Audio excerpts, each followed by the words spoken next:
बिस्मिल्लाहिर्रहमानिर्रहीम। अस्सलाम वालेकुम नाज़रीन, मैं हूँ डॉक्टर मानूर और हसीना ब्यूटी टिप्स में आपको खुशामदीद कहती हूँ। प्लीज़ नाज़रीन, आप मेरे चैनल को ज़रूर सब्सक्राइब किया करें और मेरी वीडियोस को भी लाइक किया करें। आपकी हौसला अफजाई से मुझे बहुत ज़्यादा हौसला भी मिलता है और खुशी भी मिलती है।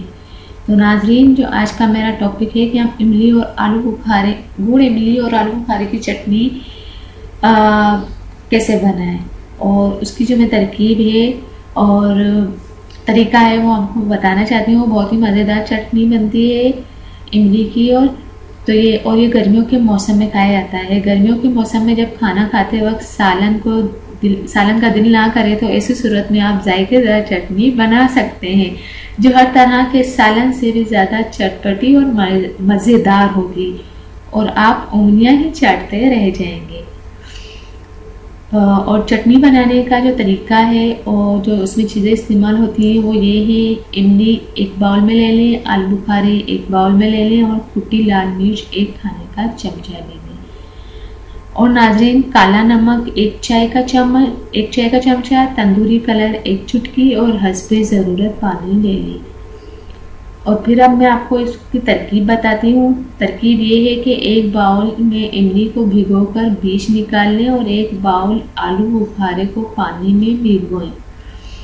एक बाउल गुड़ को बारीक कूट लें और एक पैन इमली, गुड़, आलू बुखारा और एक खाने का चम्मच कुटी लाल मिर्च, एक चाय का चमचा काला नमक और एक चटनी, एक चिट्टी तंदूरी कलर और पानी में डालकर पकाएं। जब चटनी गाढ़ी हो जाए तो उतार लें और ठंडा करके एयर टाइट कंटेनर में भर दें। ईद के दिनों में भी आप इसे एंजॉय कर सकते हैं। बहुत ही मज़ेदार चटनी है, बहुत ही मज़ेदार जायका होता है। एक दफ़ा घर में ज़रूर बनाएं, बहुत पसंद आएगी और बहुत से लोग आपको पसंद करेंगे। अगर आप चाहते हैं कि आप की सब तारीफ़ें करें तो ये इमली को आप ज़रूर बनाएं।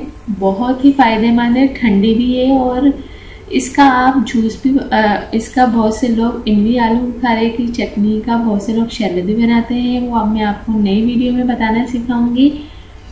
और नाज़रीन, अगर आप चाहते हैं कि मेरी वीडियोस आप दूसरों तक पहुँचाएं, अगर आप चाहते हैं हमारी नई वीडियो आप लोगों को मिलती रहे और वीडियो के नीचे सब्सक्राइब करने वाले बटन पर क्लिक करना बिल्कुल ना भूलें। और हमारी तसल्ली और हौसला अफजाई के लिए वीडियोस को लाइक करना और शेयर करना मत भूलें। अपना ज़्यादा से ज़्यादा ख्याल रखें और हमेशा के लिए मैं आपको बताती चलूँ, हमेशा मेरे चैनल को ज़रूर सब्सक्राइब किया करें। और ये वाली आप चटनी बनाकर देखें, बहुत ही लाजवाब टोटका है, बहुत ही लाजवाब मैंने आपको तरीका बताया है। अगर आप बना लेती हैं तो आप मुझे दुआएं देती रहेंगी और मैं आपकी दुआओं की बहुत ज़्यादा तलबगार हूँ। तो नाज़रीन, ये तरीका अपनाएं, इंशाल्लाह आपको बहुत ही अच्छा लगेगा और हर कोई आपकी तारीफ भी करेगा। Thank you. अल्लाह हाफिज़। मिलते हैं नेक्स्ट वीडियो में और वो भी आपकी पसंद की वीडियो के साथ।